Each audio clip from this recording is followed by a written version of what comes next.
A millionaire sees twin girls crying on the street, takes them to his house, but when he returns, he's shocked by what he finds. Rain poured mercilessly over New York City that night, the kind of rain that washes away both tears and hope. 15-year-old Emily Matthews stood on the edge of Brooklyn Bridge, her thin frame trembling against the bitter wind. Her blonde hair, darkened by rain, clung to her pale face as she stared into the churning waters below. "Emily, please, don't do this," Grace's desperate voice barely carried over the storm. Her twin sister stood a few feet behind, reaching out with shaking hands. "We promised to stay together, remember? Always together." Emily turned slightly, tears mixing with raindrops on her cheeks. "I can't take it anymore, Grace. The pain. It's too much. Mrs. Parker was right, I'm just a burden. To you, to everyone." "That's not true." Grace took a careful step forward, her heart pounding. "You're my sister, my best friend, my everything. Please, just take my hand." Lightning split the sky, illuminating the darkness for a split second. In that brief flash, Grace saw the deep bruises on Emily's arms. Mrs. Parker's latest discipline session had been particularly brutal. The orphanage director had singled Emily out, knowing she was the more vulnerable of the twins. A black Mercedes screeched to a halt on the bridge. Nathaniel Hayes stepped out, his expensive suit immediately soaked by the downpour. He had been driving home after another lonely evening at his office when he spotted the scene unfolding on the bridge. "Please help my sister," Grace cried out when she saw him, desperation in her voice. Nathaniel moved slowly toward Emily, his voice gentle yet firm. "Whatever you're running from, this isn't the answer. Trust me, I know about pain." Emily wavered, her feet inches from the edge. "You don't know anything about me." "You're right, I don't," Nathaniel admitted, taking another step closer. "But I know what it's like to feel so lost that the darkness seems like the only escape. I've stood where you're standing." A violent sob racked Emily's body. In that moment of vulnerability, her foot slipped on the wet ledge. Grace screamed as Emily began to fall backward toward the churning water below. Nathaniel lunged forward with lightning speed, catching Emily's wrist. Grace rushed forward, helping him pull her sister back to safety. The three of them collapsed onto the wet pavement, Emily wrapped tightly in Grace's arms as they both sobbed. What none of them knew then was that this moment would change all their lives forever. If this opening touched your heart and made you feel the deep bond between sisters, join our community of empathetic souls. Subscribe now to witness more powerful stories that remind us of love's ability to heal and transform lives. Together, we'll explore the extraordinary power of human connection. The story of Nathaniel Hayes began in the unforgiving streets of Brooklyn, where he learned early that life rarely offers second chances. Born to a teenage mother who abandoned him at St. Mary's Hospital, Nathaniel spent his first 8 years bouncing between foster homes, each one leaving deeper scars than the last. Unlike other children who found comfort in toys or games, young Nathaniel found solace in numbers. Mathematics became his escape, his mind constantly calculating probabilities and possibilities of a better future.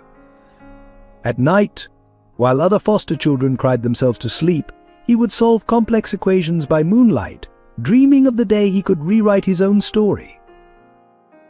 His life changed at age 8, when Margaret Wilson, a kind-hearted teacher at his school, noticed his exceptional mathematical abilities.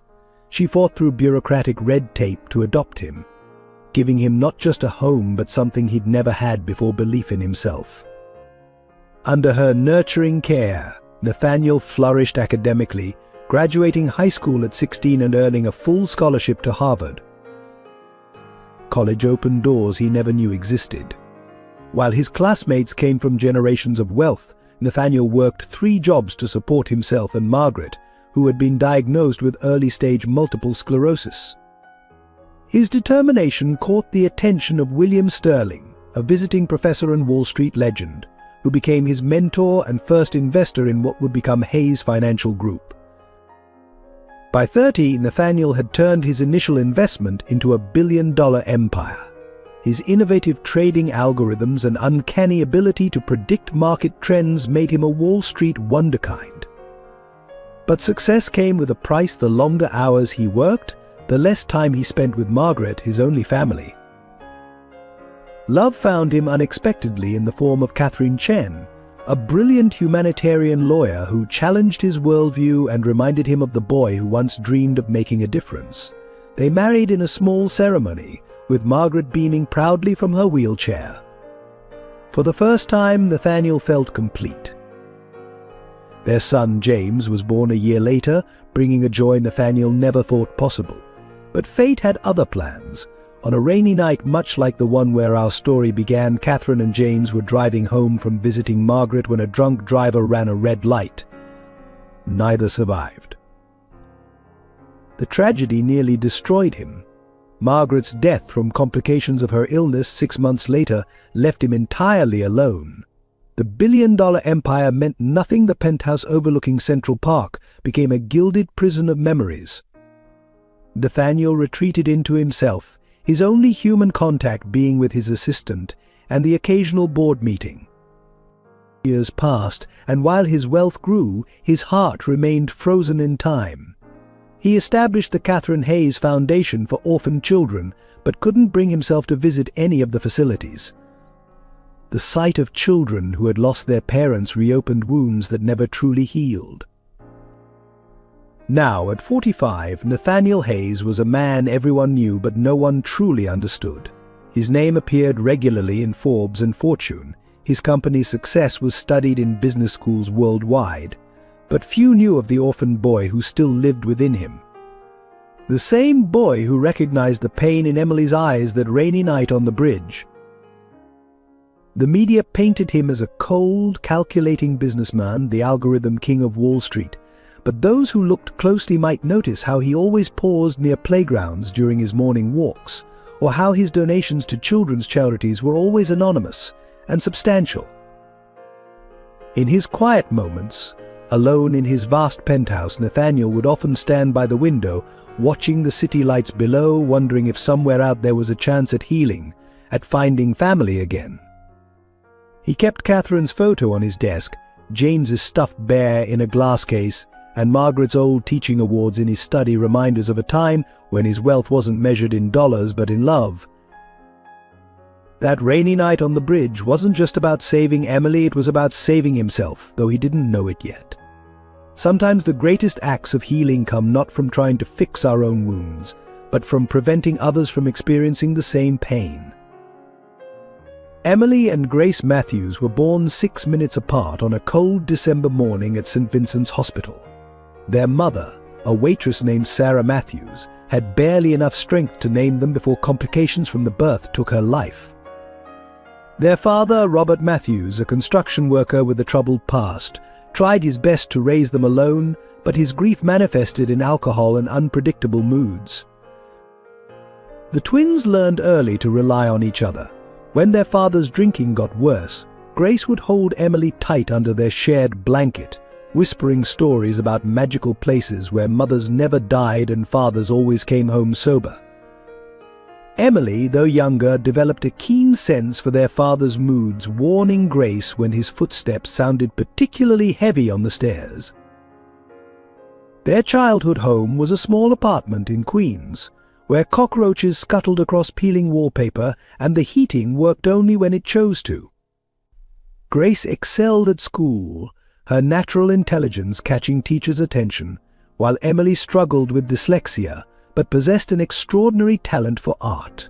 Their drawings covered the apartment walls, hiding water stains and cracks, their own way of creating beauty in darkness. Everything changed when they were 7. Their father, drunk and desperate for money, made a deal that would haunt the girls forever. Mrs. Victoria Parker, director of Hope's Haven Orphanage, offered him $20,000 to sign away his parental rights. He took the money and disappeared, leaving his daughters with nothing but each other and the crushing weight of abandonment. Hope's Haven was anything but hopeful. The Victorian mansion's impressive facade masked a world of calculated cruelty. Mrs. Parker, a master of appearances, presented a charitable face to donors while forcing the children to work like servants. Emily and Grace spent countless hours scrubbing floors, washing windows, and preparing meals for wealthy potential adopters who never chose them. The twins developed a system of survival. Grace, naturally protective, would take blame for any mistakes, shielding Emily from Mrs. Parker's notorious correction sessions. Emily, in turn, would slip extra food from the kitchen to Grace, knowing her sister often gave away her portions to younger children. They communicated through subtle gestures and whispered conversations late at night, developing a private language only they understood. Their greatest fear wasn't the work or even Mrs. Parker's punishments, it was separation. They overheard conversations about splitting up the Matthews girls to make them more adoptable. The thought of being torn apart terrified them more than any physical pain. They made a pact, sealed with their own blood pricked from their fingers. Nothing would ever separate them. As they grew older, the abuse became more sophisticated. Mrs. Parker, recognizing Grace's intelligence, would praise her publicly while belittling Emily, trying to create resentment between them. But her manipulation only strengthened their bond. Grace would secretly teach Emily after hours, helping her overcome her dyslexia, while Emily's art became their shared escape, her sketches telling stories of a future where they were free and together. The night before they met Nathaniel, Mrs. Parker had announced that a wealthy family was interested in adopting Grace alone. Emily, she declared with cruel satisfaction, would remain at Hope's Haven indefinitely. The news shattered something in Emily, leading to her desperate decision on Brooklyn Bridge. Their bond wasn't just sisterly love, it was a fortress built from shared pain, secret languages, and unshakable loyalty. Every scar on their bodies told a story of protection, every callus on their hands a testament to their shared burdens. They weren't just twins, they were two halves of a single soul, forged in adversity and strengthened by suffering.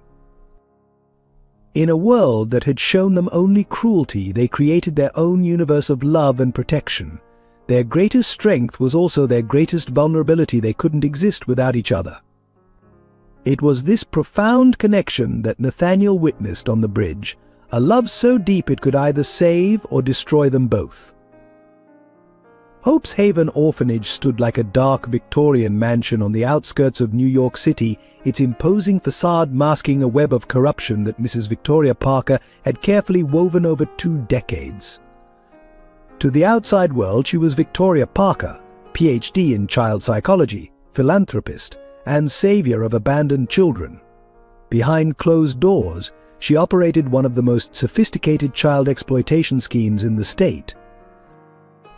The orphanage's financial records told a story of charitable donations and government grants, but the truth lay in secret ledgers hidden in Mrs. Parker's private office.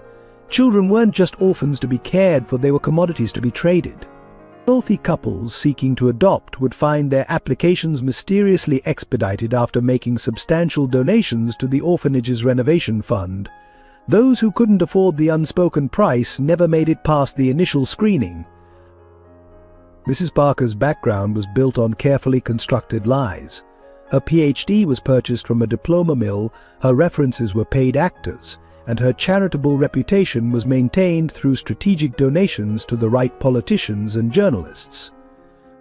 She had perfected the art of presentation designer suits that were just expensive enough to suggest success without ostentation, a gentle smile that never quite reached her eyes, and a voice that could switch from warm concern to cold threat in an instant.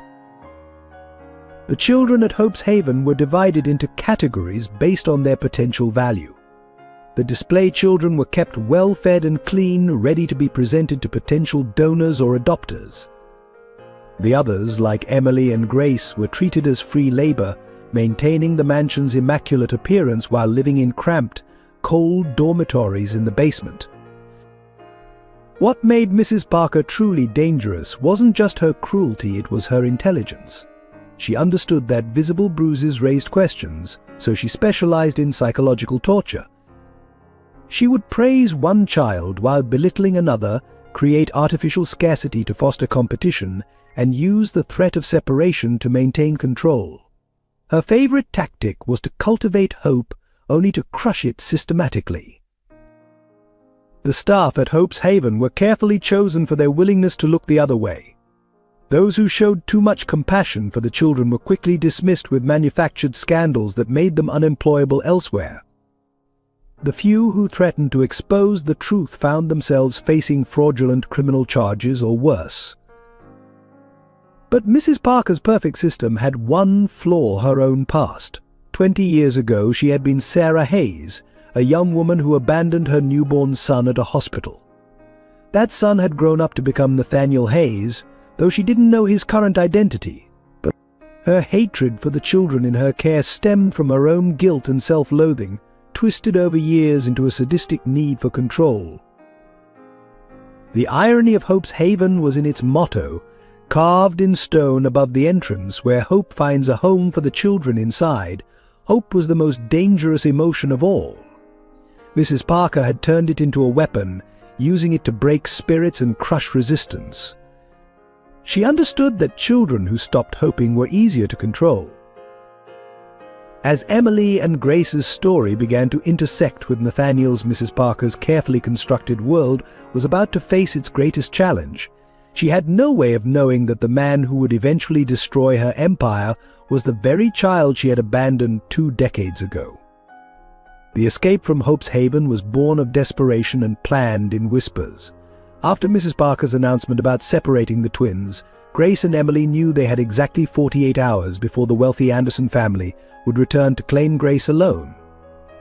That night in their basement dormitory, they lay awake planning while other girls slept around them.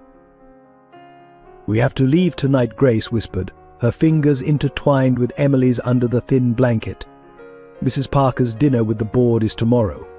"The security will be distracted," Emily nodded, fighting back tears as she squeezed her sister's hand. They had been preparing for this possibility for months, squirreling away small amounts of food and a few dollars earned from secret errands for the kitchen staff. The twins waited until midnight when the night guard, Mr. Peterson, began his usual nap in front of the security monitors. They moved silently through the mansion's dark corridors, their feet bare to minimize noise. Years of cleaning these halls had taught them every creaky floorboard, every loose tile. At the kitchen door, they encountered their first obstacle. The new lock Mrs. Parker had installed after the last escape attempt was supposedly unpickable, but Grace, who had spent weeks studying it while doing dishes, had discovered its weakness. Using a hairpin and a broken knife she'd hidden in her sock, she worked on the lock while Emily kept watch, both their hearts pounding so loudly they were sure it would wake the whole house. The click of the lock opening seemed to echo through the silence. They froze, waiting for alarms or footsteps, but only the usual nighttime creaks of the old mansion responded. As they slipped through the door, Emily grabbed Grace's arm. "Wait," she whispered, darting back to grab a loaf of bread and some apples from the kitchen. They couldn't risk going hungry on the streets. The rain started just as they reached the garden wall. The old oak tree that had been their escape route during planning sessions now looked impossibly tall in the darkness. Grace went first, her stronger arms pulling her up branch by branch. Emily followed, fighting panic each time her foot slipped on the wet bark. At the top of the wall they could see the street beyond freedom, so close they could taste it. But fate had other plans. A security light suddenly flooded the garden, and Mrs. Parker's voice cut through the night like a knife. Well, what do we have here?" She stood at the back door, still in her evening clothes, a cruel smile playing on her lips. Behind her, Mr. Peterson looked embarrassed and afraid. Emily froze, but Grace's voice came steady and clear. "Run." Now she pushed Emily toward the street side of the wall. They jumped, Emily landing awkwardly and crying out in pain. Grace helped her up as shouts and running footsteps approached from both directions. They ran through the rain, slicked streets, Emily limping but determined. Behind them, they could hear Mrs. Parker's voice getting fainter. "Find them." They couldn't have gone far. They ran until their lungs burned, taking random turns to lose any pursuers, the rain washing away their tracks. Hours passed as they huddled in doorways and under bridges, soaked and shivering. By dawn they had reached Brooklyn, far from Hope's Haven but with no real destination in mind. Emily's ankle was swollen, and both were exhausted beyond measure. They shared an apple, making it last as long as possible. That evening, as hope began to fade with the daylight, Emily's pain and despair overwhelmed her. Standing on Brooklyn Bridge, she made a decision that would change everything. Grace's desperate pleas merged with the sound of approaching car tires, and Nathaniel Hayes stepped into their story. In that moment of crisis, three lost souls converged. Nathaniel saw in the twins' eyes a reflection of his own childhood pain. Grace saw in his gentle approach someone who might actually care. And Emily, even as she stood on the bridge's edge, saw something she hadn't dared hope for in years, a possibility of salvation. The rain that had started during their escape was still falling as Nathaniel helped them into his car, turned up the heat, and drove them toward his penthouse.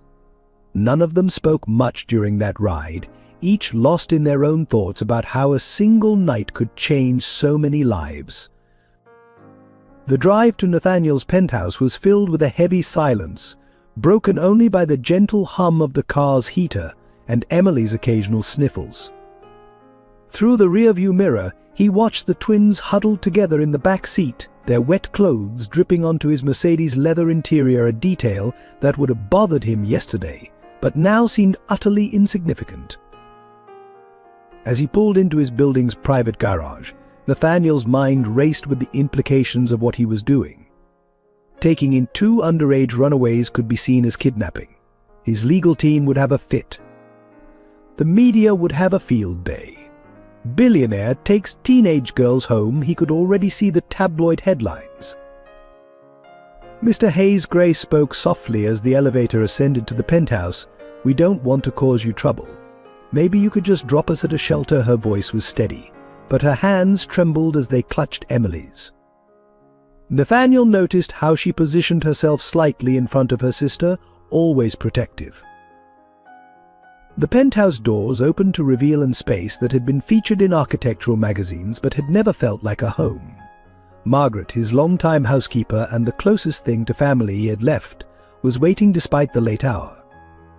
One look at the soaked, frightened girls and she sprang into action without needing instructions. "Dear Lord," Margaret whispered, hurrying forward. "You poor things are freezing. Come with me, let's get you warm and dry." The twins hesitated, looking to each other first, then to Nathaniel. He nodded encouragingly, and they followed Margaret, leaving small puddles on the marble floor. Alone in his study, Nathaniel poured himself a scotch and called Carter Williams, his head of security. "I need a complete background check on two girls, probably around 15. First names Emily and Grace.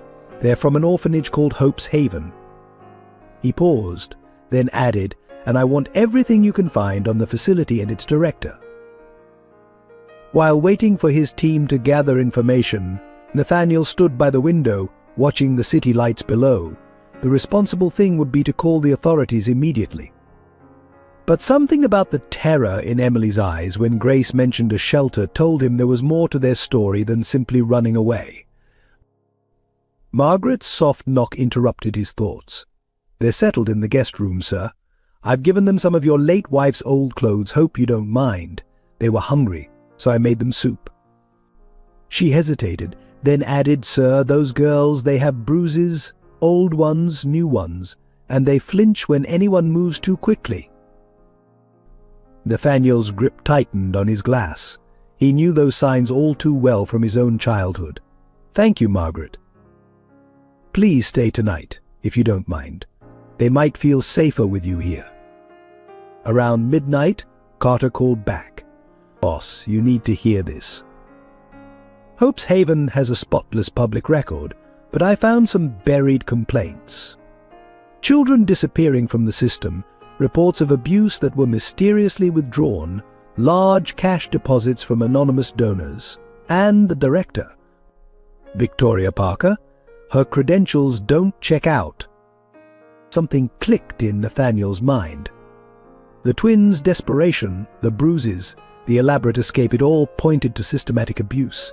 His childhood memories of foster homes flooded back the fear, the helplessness, the longing for someone, anyone to care enough to help. He made his decision then, knowing it would complicate his life immeasurably. These girls needed more than a warm bed for one night. They needed protection, support, and a chance at a real life. He had the resources to provide all of that and more. Walking quietly to the guest room, he found the door slightly ajar. The twins were asleep on the king-sized bed, still holding hands, their faces peaceful for the first time since he'd met them. On the bedside table lay a sketch Emily must have found his late wife's art supplies. The drawing showed two small figures in a storm, and a larger figure extending a hand toward them. The simple artwork carried more emotion than any words could express.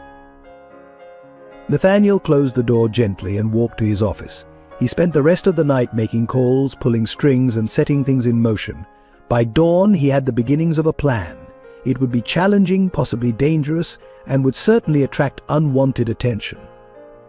But looking at the sunrise over Manhattan, Nathaniel Hayes knew he was finally ready to be the person he needed when he was their age of protector, an advocate, and maybe, someday, a father. The media storm broke faster than Nathaniel had anticipated. By noon the next day, someone at Hope's Haven had leaked the story to the press. Billionaire Hayes harboring runaway orphans screamed the headlines across every major news outlet in New York. Within hours, camera crews and reporters had set up camp outside his building, turning the sidewalk into a circus of flashing lights and shouted questions. Inside the penthouse, Emily and Grace watched the chaos unfold on TV with growing horror. "They're calling you a kidnapper," Grace whispered, her face pale as she read the scrolling headlines. Emily burst into tears, clinging to her sister. "This is all my fault. If I hadn't tried to." On the bridge. Nathaniel's phone rang constantly. His board of directors demanded an emergency meeting, concerned about the company's stock prices dropping. Major clients threatened to pull their investments. His Puerto Rico team was in crisis mode, trying to control the narrative. But the worst call came from Child Protective Services. "Mr. Hayes." The stern voice of Sarah Collins, head of CPS, cut through his explanations. "Regardless of your intentions, you cannot simply take minor children into your home without proper authorization. Mrs. Parker has filed a formal complaint, and we have concerns about the appropriateness of your living situation." The media began digging into Nathaniel's past, questioning his motives. They dredged up his wife and son's tragic death, suggesting he was trying to replace his lost family with vulnerable young girls. Conservative pundits painted him as a dangerous liberal elite undermining the foster care system. Liberal critics accused him of using the twins for publicity. Mrs. Parker played her part masterfully, appearing on morning shows in perfectly pressed suits, tears in her eyes as she spoke about her beloved girls and how worried she was for their safety. Emily has a history of emotional instability, she told one sympathetic interviewer, and Grace enables her destructive behavior. They need professional help, not a wealthy man's misguided charity. The situation reached a breaking point when protesters gathered outside Hayes Financial Group's headquarters. Half carried signs supporting Nathaniel's actions, praising him for protecting abused children. The other half demanded his arrest, accusing him of everything from kidnapping to child trafficking. But inside the penthouse, Nathaniel worked tirelessly with his legal team. Carter's investigation had uncovered disturbing patterns at Hope's Haven, but proving them would take time they didn't have. CPS was demanding immediate action, threatening to remove the girls forcibly if necessary. Grace found Nathaniel in his study late one night, surrounded by legal documents. "We should go," she said quietly, her voice breaking. "We're destroying your life, everything you've built." Nathaniel looked up, seeing not a troubled runaway, but a young woman carrying too much responsibility on her shoulders. "Listen to me carefully," he said, standing to face her. My life, my company, my reputation, none of that matters compared to keeping you and Emily safe. I've been where you are. I know what it's like to feel like a burden, to think running away is the answer. But I'm not giving up on you, and I'm not letting anyone take you back to that place." The breakthrough came unexpectedly. A young nurse from Hope's Haven, inspired by the media coverage, came forward with hidden camera footage showing systematic abuse. Former residents began speaking out, sharing similar stories of exploitation and cruelty. Journalists started digging deeper into Mrs. Parker's background, uncovering irregularities in her credentials. Public opinion began to shift. People were moved by the twins' obvious terror at the thought of returning to the orphanage. Child psychology experts spoke about the importance of keeping siblings together. Former foster children shared their own stories of institutional abuse, creating a groundswell of support for reform. Nathaniel made a decisive move. In a live television interview, he looked directly into the camera and spoke from his heart. 25 years ago, I was those girls. I know what it's like to feel powerless, to have the system fail you. I have the resources to protect these children, and I will use every penny I own, every connection I have, to ensure they never suffer abuse again. If that costs me my reputation or my fortune, so be it. The interview went viral. Stand with Hayes began trending on social media. Letters of support flooded in from around the world. But more importantly, the twins, watching from home, finally began to believe that maybe, just maybe, they had found someone who would never abandon them. The discovery came on a rainy Tuesday afternoon, buried in a stack of documents Carter's team had obtained from county records. Nathaniel sat in his study, methodically reviewing files about Hope's Haven's founding, when a single photograph made his blood run cold. The image, dated 25 years ago, showed a younger Victoria Parker, then known as Sarah Hayes, standing outside St. Vincent's Hospital. Margaret, his voice cracked as he called for his housekeeper. She hurried in, concerned by his tone. "That box in my safe, the one with my adoption papers. I need it." Now Margaret returned moments later with a weathered manila envelope. With trembling hands, Nathaniel spread the documents across his desk, comparing dates and names. The truth hit him like a physical blow. Victoria Parker was Sarah Hayes, his biological mother. The woman terrorizing Emily and Grace was the same person who had abandoned him on a hospital doorstep a quarter-century ago. The revelation was almost too cruel to be coincidence. Carter arrived within the hour, looking grim. "There's more," he said, laying out additional files. "After she gave you up, she spent 2 years in psychiatric care, changed her name, created a new identity. The credentials she used to establish Hope's Haven, all fabricated during that period. She's been running from her past by controlling other children's futures." Nathaniel sat in stunned silence, memories flooding back. The way Mrs. Parker had looked at him during their confrontation about the twins, had there been a flicker of recognition? Did she know? The thought made him physically ill. His own mother had become the very monster he was fighting. In the living room, Emily was teaching Margaret to sketch while Grace read nearby. Their laughter drifted into the study, a stark contrast to the dark revelation unfolding within. Nathaniel watched them through the open door, seeing in their bond everything his mother had denied him. "What do we do with this information?" Carter asked quietly. "Going public could destroy her immediately, but it might also raise questions about your objectivity in the custody battle." Before Nathaniel could respond, Grace appeared in the doorway. Her intuitive nature had always made her sensitive to tension, and now she studied the scattered papers with concern. "What's wrong? Did something happen with our case?" Nathaniel quickly gathered the documents, but not before Grace caught sight of the hospital photograph. Her sharp mind made the connection instantly. She had seen enough recent pictures of Mrs. Parker in the media. "That's her, isn't it? But she looks so young, and the name." Grace, Nathaniel began, but she cut him off. "She's your mother, it wasn't a question. That's why she hates us so much.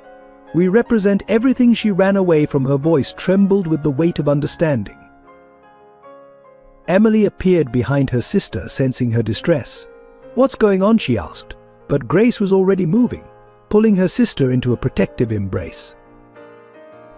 Nathaniel stood, facing the twins. "Yes, Victoria Parker is my biological mother, but this changes nothing about my commitment to protecting you both. If anything, it makes me more determined.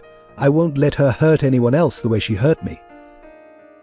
The revelation created an unexpected bond between them. Emily moved first, stepping forward to take Nathaniel's hand. "You were alone," she said softly. "Like we were. But now none of us has to be alone anymore." Grace joined them, her analytical mind already working. "This is why you understood us from the beginning. You weren't just helping us, you were stopping history from repeating itself." As they stood there, united by shared pain and newfound understanding, Margaret quietly wiped away tears. The family they were building wasn't formed by blood, but by something stronger: the choice to break cycles of abandonment and abuse. Nathaniel looked at the twins, then at the photograph of his mother. "We're going to end this," he said firmly. "Not just for us, but for every child she's ever hurt.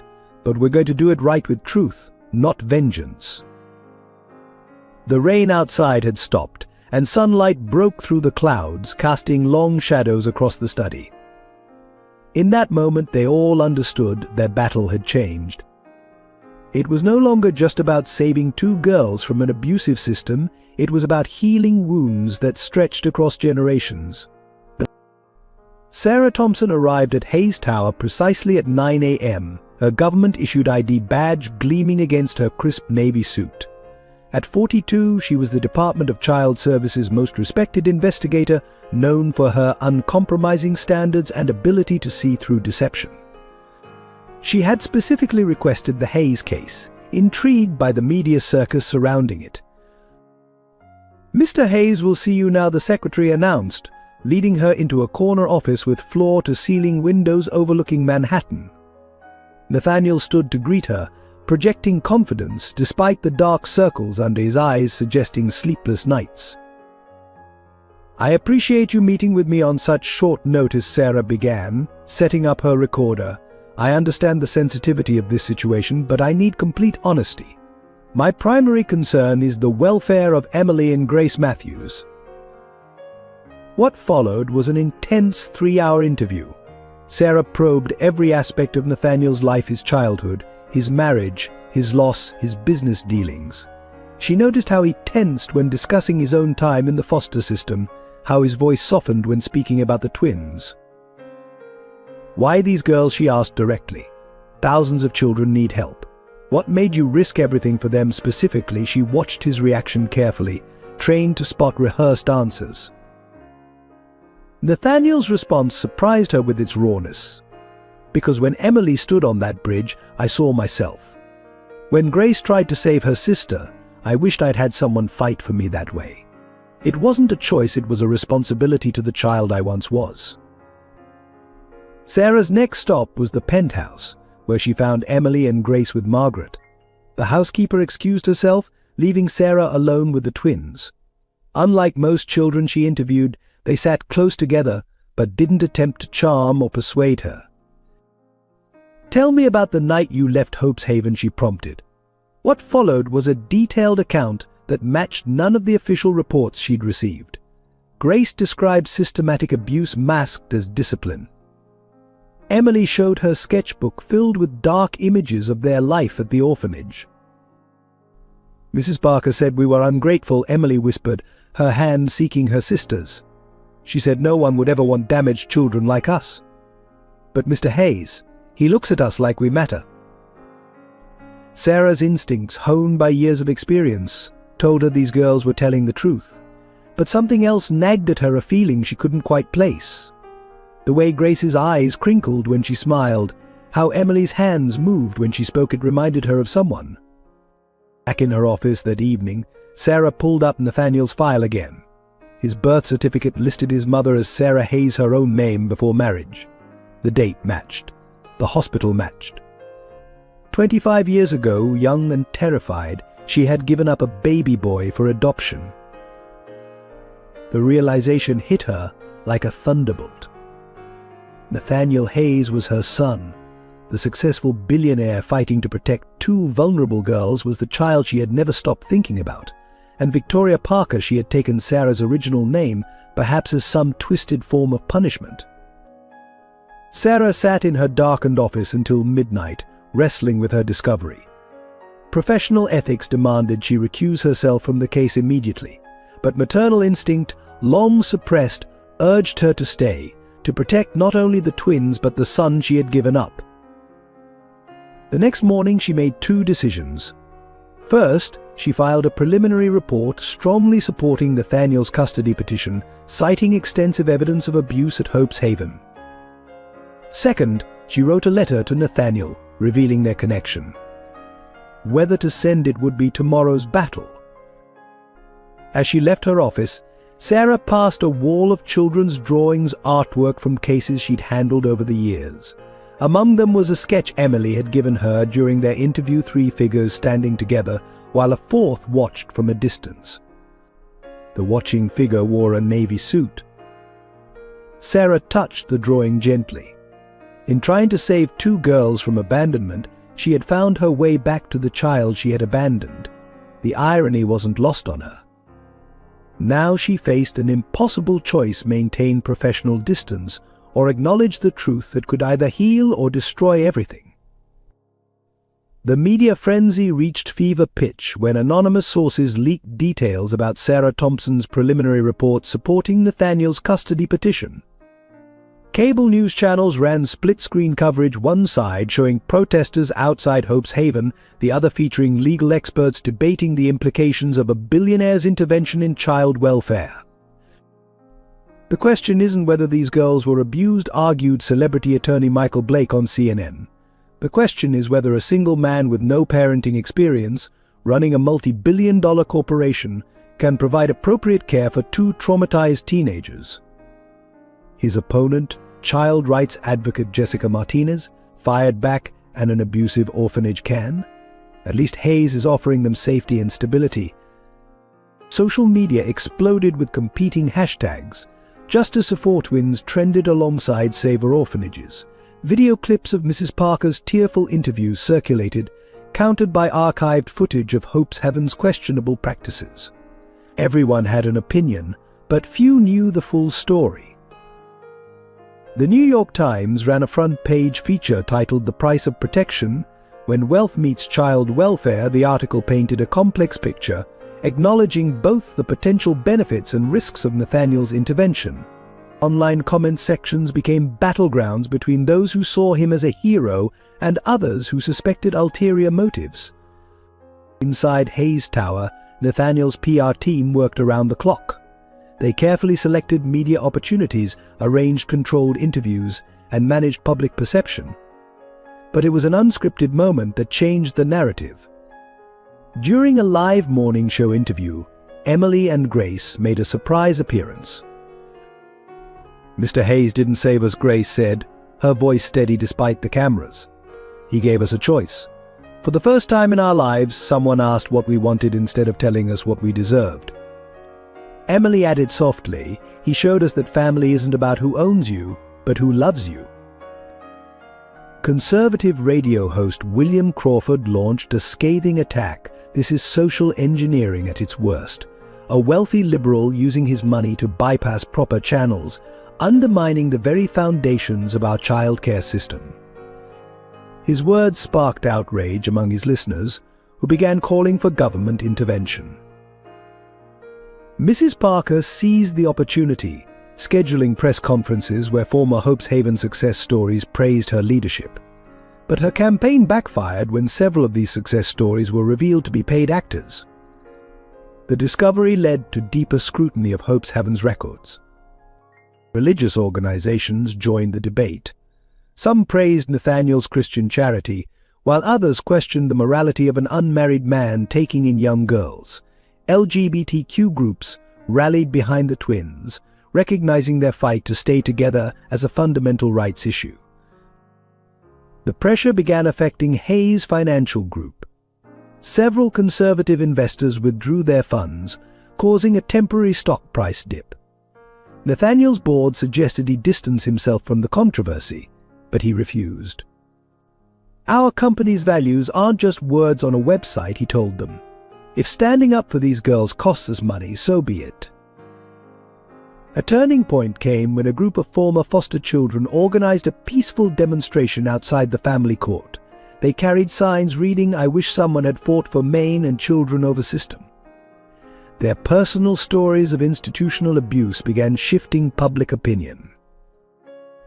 Major newspapers investigated the broader issues of orphanage privatization and abuse. They uncovered systemic problems extending far beyond Hope's Haven, revealing a pattern of exploitation masked by charitable pretenses. Hope's Haven became a symbol of a broken system. Celebrity influencers picked sides. Some praised Nathaniel's courage, others questioned his motives.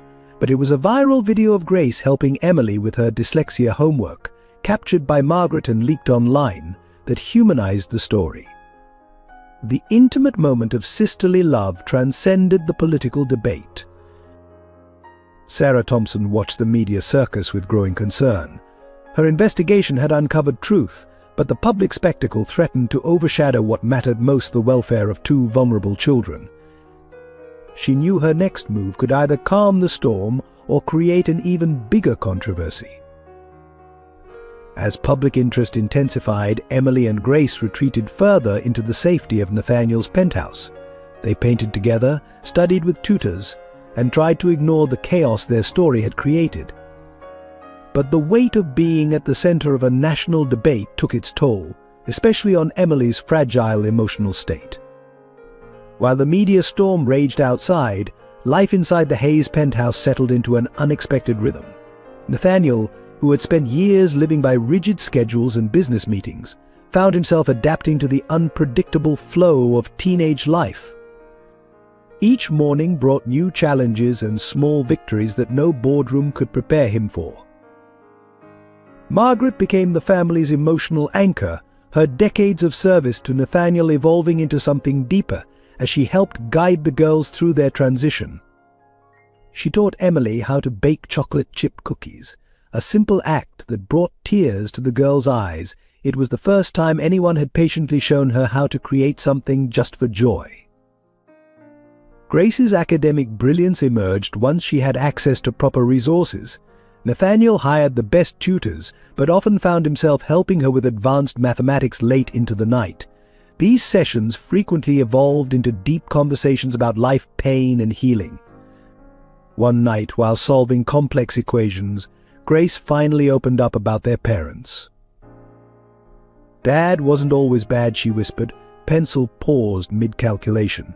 "Sometimes, when he was sober, he'd tell us stories about Mom. How she loved to paint, just like Emily. How her laugh could light up a room." Nathaniel listened, understanding the complexity of loving parents who hurt you. But Emily's healing came through art. Nathaniel converted a spare room into a studio, filling it with professional supplies. At first, her paintings were dark, shadowy corridors of Hope's Haven, Mrs. Parker's looming figure, the bridge where everything changed. But gradually, color crept in. She painted Margaret baking, Grace studying, Nathaniel falling asleep at his desk with reading glasses askew. The first time Emily called Nathaniel Dad, it was accidental.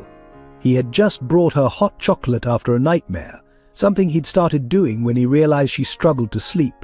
The word slipped out as she thanked him, and they both froze. "I'm sorry," she started to say, but Nathaniel gently cut her off. "Never apologize for how you feel, Emily. I'm honored." Trust built in small moments. When Grace got an A on her first proper school test, Nathaniel was the first person she wanted to tell. When Emily had a panic attack during a thunderstorm, she let Nathaniel hold her until it passed, something she'd never allowed anyone except Grace to do before.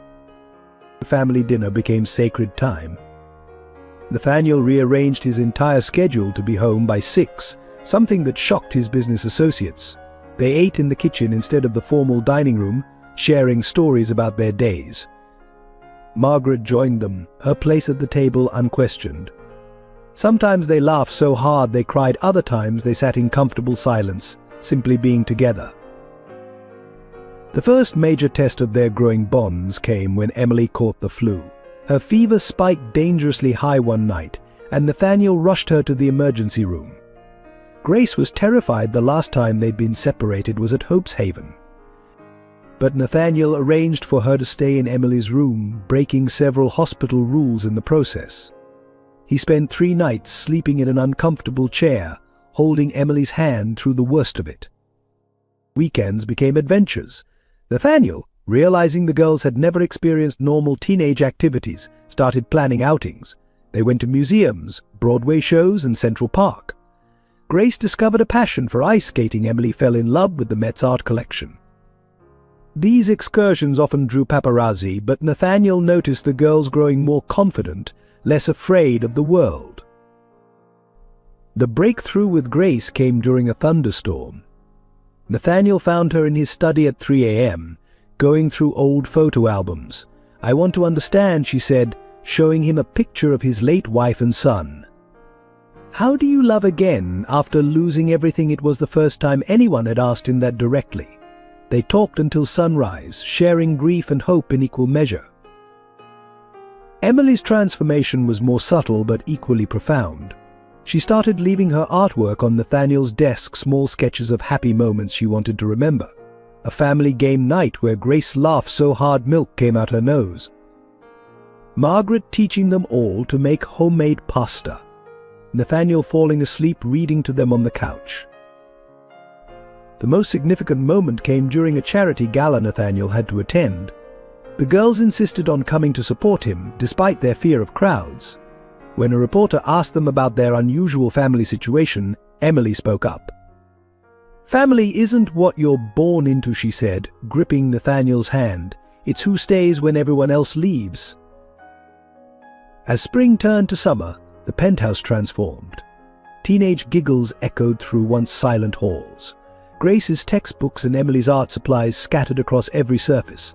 Family photos, new ones, capturing their growing bond, replaced generic artwork on the walls.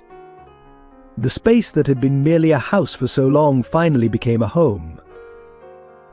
The first signs were subtle enough to dismiss. Emily seemed more tired than usual, bruising easily when she bumped into furniture. Grace noticed her sister's declining appetite, but attributed it to stress from their ongoing legal battles. Even Margaret's concerned glances at Emily's increasingly pale complexion were met with reassurances that she was just working too hard on her art projects. The crisis revealed itself during a family dinner celebration. Nathaniel had just received positive news about their custody case, and Margaret had prepared Emily's favorite pasta. As they toasted with sparkling cider, Emily suddenly collapsed, her glass shattering on the marble floor. The moment seemed to unfold in slow motion. Grace's scream, Nathaniel lunging to catch Emily, Margaret already dialing 911. The emergency room buzzed with controlled chaos as doctors rushed to stabilize Emily. Grace refused to leave her sister's side, holding her hand while medical staff drew blood and attached monitors. Nathaniel stood at the foot of the bed, his usual commanding presence reduced to helpless watching. Hours passed in a blur of tests and worried consultations. Dr. Sarah Chen, the hospital's top hematologist, delivered the diagnosis at dawn: acute myeloid leukemia. The words fell like bombs in the quiet hospital room. Grace's grip on Emily's hand tightened until her knuckles turned white. Nathaniel felt the world tilting beneath his feet. He had already lost a son, and now fate was threatening to take his daughter too. "The cancer is aggressive," Dr. Chen explained gently, "but we've caught it relatively early. Emily will need immediate chemotherapy, and ultimately a bone marrow transplant offers the best chance for long-term survival." She paused, looking at Grace. "Siblings are often the best potential donors. Would you be willing to be tested?" Grace's response was immediate: "Take whatever you need." "Just save my sister." Nathaniel watched his daughters, one unconscious, the other ready to move mountains to save her, and felt a fierce pride through his fear. This was what real family meant. The news leaked to the media within hours. Headlines screamed Hayes adoption drama, takes tragic turn and sick orphan girl's last hope Mrs. Parker even attempted to use Emily's illness to challenge Nathaniel's custody, claiming the stress of leaving Hope's haven had triggered the disease. Medical experts quickly dismissed this, but the added pressure took its toll on the family. Emily's hospital room became their new home. Nathaniel converted half the space into a makeshift office, running his company from a laptop while monitoring Emily's vital signs. Grace split her time between hospital visits and studying medical journals, determined to understand every aspect of her sister's treatment. Margaret brought homemade soup and fresh pajamas, trying to maintain some normalcy in their upended world. The first round of chemotherapy was brutal. Emily lost her hair, her appetite, and temporarily her love for art. The sight of her sketch pads made her hands shake too much to draw. But Grace found a way, guiding her sister's hands over the paper, their shared artwork becoming a symbol of their unbreakable bond. Late one night, when the hospital corridor was quiet except for the steady beep of monitors, Emily finally broke down. "I'm sorry," she sobbed into Nathaniel's chest. "You gave us everything, and now I'm just causing more trouble." Nathaniel held her fragile frame, feeling her tears soak through his shirt. "Listen to me," he whispered fiercely. "You are not trouble. You are my daughter, and we're fighting this together." The test results for Grace's bone marrow compatibility came back negative. The news devastated her. For the first time in their lives, she couldn't protect Emily through sheer will and love. Nathaniel found her in the hospital chapel at midnight, shoulders shaking with silent sobs. "I've never failed her before," Grace whispered. "What good am I as a sister if I can't save her?" Nathaniel activated every resource at his disposal. He launched a worldwide search for compatible donors, funded research into experimental treatments, and consulted with top specialists globally. Money could buy the best medical care, but it couldn't guarantee survival. This helplessness was new to him, a problem he couldn't solve by writing a check or making a phone call. Emily's illness changed their family dynamic in unexpected ways. The usual teenage barriers dissolved. There was no room for petty arguments or held grudges when every moment felt precious. Grace started sleeping in Emily's hospital room, their childhood habit of holding hands while sleeping restored. Nathaniel learned to braid Emily's remaining hair, his business-trained fingers becoming gentle with practice. Through it all, Emily showed unexpected strength. On good days, she turned her hospital room into an art gallery, covering walls with colorful drawings of the life she planned to live once she recovered. She drew herself graduating high school, Grace at college graduation, Nathaniel walking her down the aisle someday. These weren't just pictures, they were promises to survive. The discovery came through an unlikely source. While researching alternative treatments late one night, Grace stumbled upon a groundbreaking study linking certain forms of leukemia to kidney function. The article mentioned an experimental treatment protocol that had shown promising results, but it required a healthy kidney transplant to boost the patient's immune system before bone marrow transplantation. Grace spent 3 days consuming every medical journal she could find, building a case. When she finally presented her research to Dr. Chen, the physician was initially skeptical but intrigued. "The theory has merit," she admitted, reviewing Grace's meticulously organized notes. "But finding a compatible kidney donor who's willing to undergo major surgery for an experimental treatment, that's another challenge entirely." "Test me," Grace said without hesitation. "I know I'm not a bone marrow match, but maybe I can still save my sister." This way her determination sparked a series of intense medical discussions. Dr. Chen consulted with colleagues worldwide, and gradually a consensus emerged. The procedure was risky, but offered real hope. Nathaniel struggled with the decision. The thought of both his daughters undergoing major surgery terrified him. "Grace, this is your future we're talking about," he argued during a family meeting. "Living with one kidney will affect you forever." Grace's response was immediate and firm. "A future without Emily isn't a future I want." Emily initially refused to consider it. "You've already given up so much for me," she told Grace during one of her stronger moments. "I won't let you risk your life too," but Grace was resolute. "Remember when we cut our fingers and became blood sisters at Hope's Haven? We promised to be part of each other forever. This is just making it official." The medical testing process was grueling. Grace underwent countless blood tests, scans, and psychological evaluations. Each positive result brought both hope and increased pressure. The medical team wanted to ensure she fully understood the implications of her decision. "You're only 16, the hospital psychiatrist reminded her. "This is a lifetime commitment." Grace's response became legendary among the hospital staff. "I've been committed to keeping my sister alive since the day we were born." This surgery just makes it physical instead of emotional. Her unwavering certainty moved even the most seasoned medical professionals. The media caught wind of the story, dubbing it the ultimate sister's sacrifice. Public interest intensified, with medical ethicists debating the appropriateness of allowing a minor to make such a momentous decision. Nathaniel fought to keep the details private, but Grace surprised everyone by agreeing to one carefully controlled interview. "People keep calling this a sacrifice," she told the journalist, Emily holding her hand throughout. "But sacrifice implies losing something. I'm not losing anything. I'm gaining a future with my sister. Besides," she added with a small smile, "she's already borrowed all my clothes. What's one kidney between sisters?" The night before the surgery, Nathaniel found the twins in Emily's hospital room, huddled together in the narrow bed like they used to at Hope's Haven. They were looking at old photographs, Emily and Grace, on their first day at the orphanage, scared but holding hands. The same pose years later, in front of Nathaniel's Christmas tree. Always together, always connected.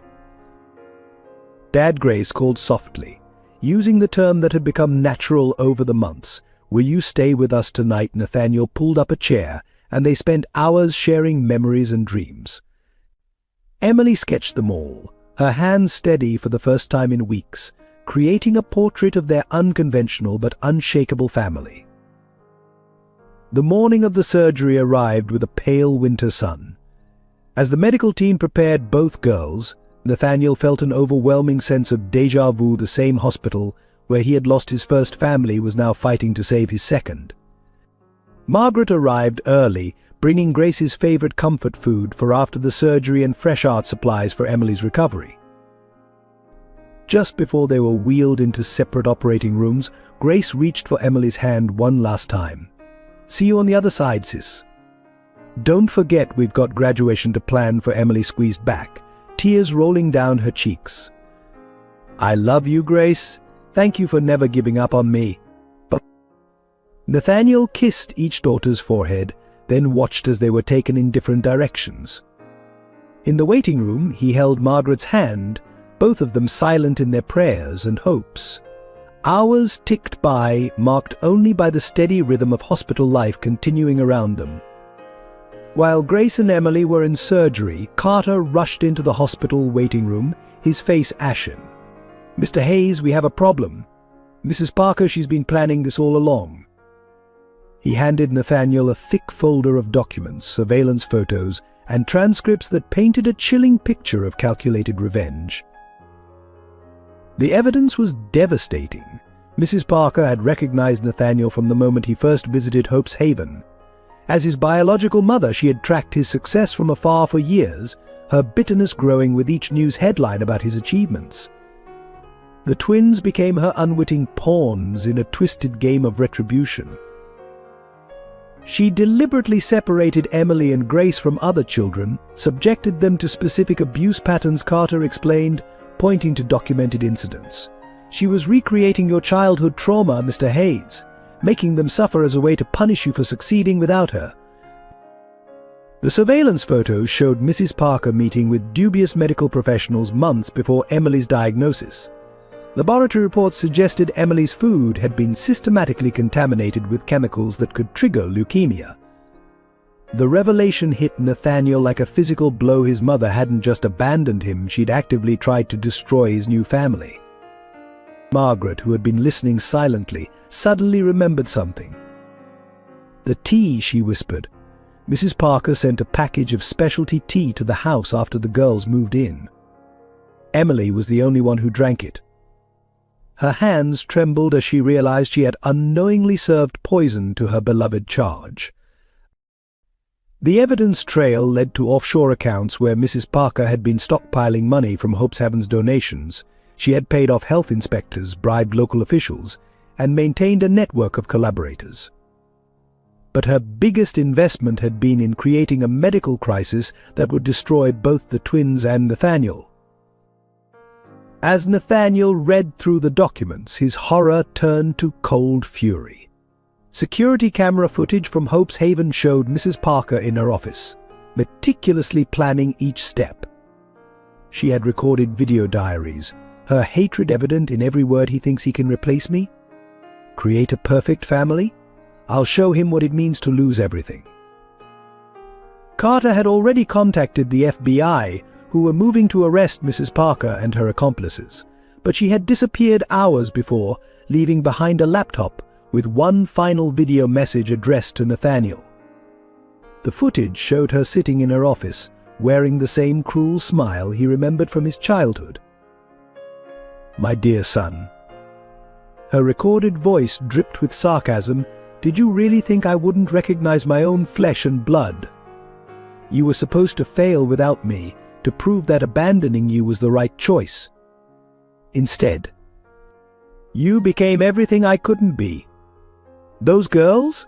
They're just collateral damage in our family reunion." The hospital's chief of security implemented immediate protective measures around both operating rooms. FBI agents were stationed at every entrance, while Carter's team began tracking Mrs. Parker's possible locations.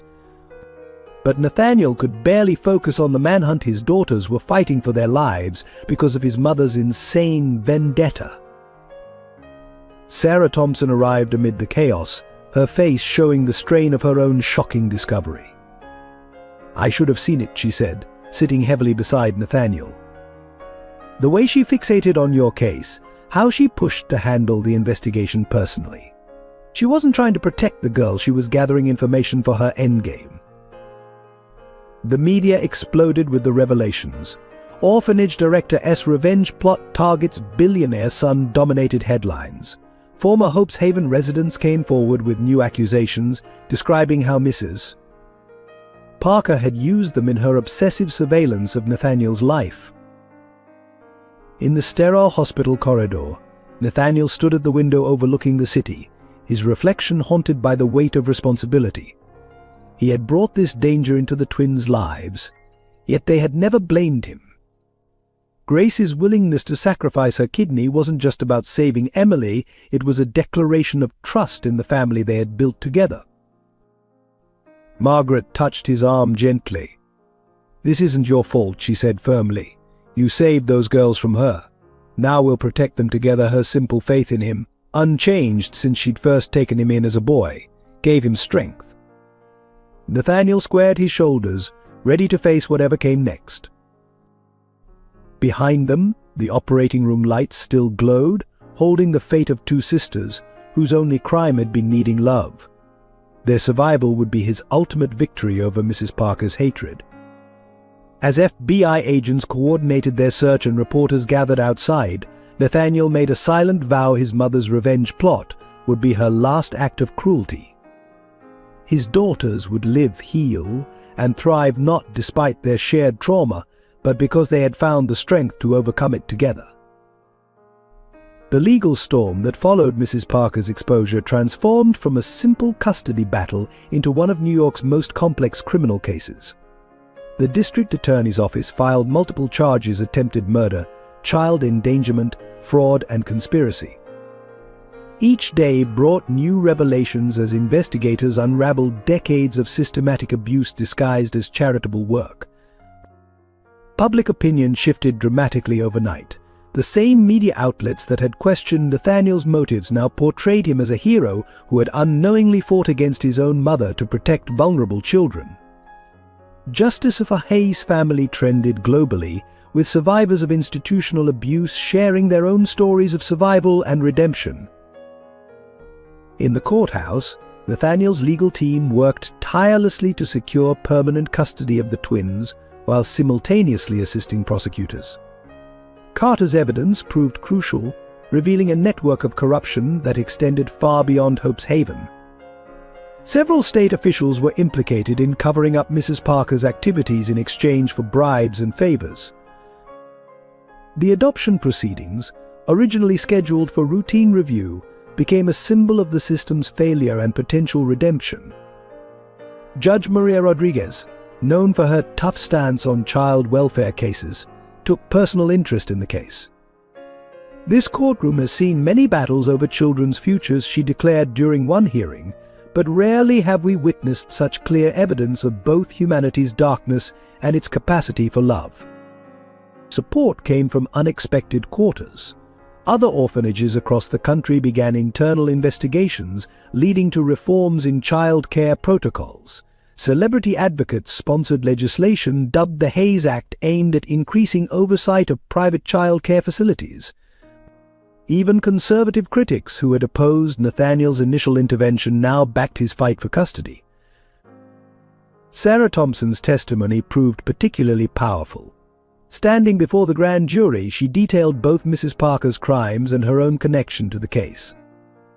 "As a child services investigator and as a birth mother who gave up her own son, I can testify that Mr. Hayes has created something remarkable, a family built on choice, trust, and unconditional love."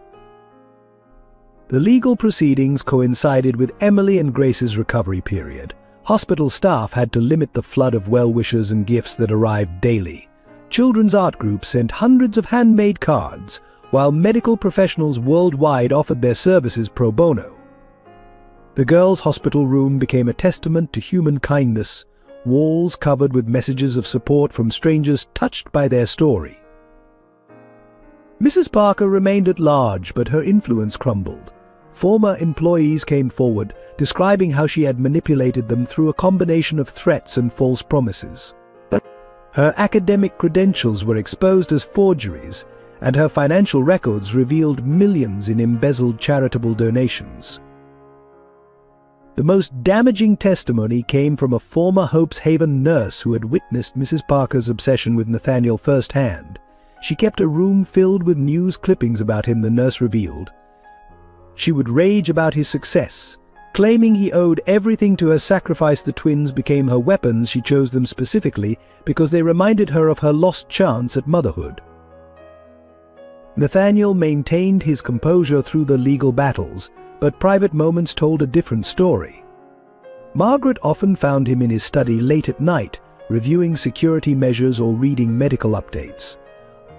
"They're safe now," she would remind him, bringing his forgotten meals. "You've made sure of that." The custody hearing's final day arrived while Emily and Grace were still recovering. Judge Rodriguez allowed video testimony from their hospital room, where the twins spoke with remarkable poise about their journey from Hope's Haven to the Hayes family. Emily's artwork and Grace's research into her sister's treatment became exhibits, demonstrating their growth and resilience. "Mr. Hayes didn't just save us," Grace testified, her hospital gown visible on the courtroom screen. "He showed us that family isn't about biology or legal documents. It's about choosing to love and protect each other, no matter what." Emily, still weak but determined, added, "He's our dad because he earned that title, not because any paper says so." Judge Rodriguez's ruling was unequivocal. She granted Nathaniel full legal custody, praising his extraordinary dedication to these children's welfare in the face of unprecedented challenges. Furthermore, she recommended system-wide changes based on the case's findings, ensuring other children would benefit from the lessons learned. Outside the courthouse, hundreds of supporters celebrated the decision. Former foster children held signs reading "Thank you for fighting," while advocacy groups pledged to continue pushing for reforms. Nathaniel's brief statement to the press reflected both relief and determination today. Justice wasn't just served, it was transformed. This victory belongs to every child who has ever needed someone to stand up and say, "You matter." The revelation came in the quiet hours after the custody hearing. Sarah Thompson sat in Nathaniel's study, holding an envelope that contained 25 years of unspoken truth. The twins were sleeping in their hospital room, their latest recovery updates showing promising signs. It was time. "Before I give you this," Sarah said, her professional composure wavering, "I want you to know that watching you fight for those girls helped me understand something I've questioned my whole life." She placed the envelope on his desk: birth records, adoption papers, and a handwritten letter she had carried for decades. Nathaniel opened the documents slowly, his hands steady despite the weight of the moment. The birth certificate listed Sarah Thompson, then Sarah Mitchell, as his biological mother, not Victoria Parker, who had stolen another woman's identity to torture the son she never had. The truth shifted everything he thought he knew about his past. "I was 19, Sarah began, her voice barely above a whisper.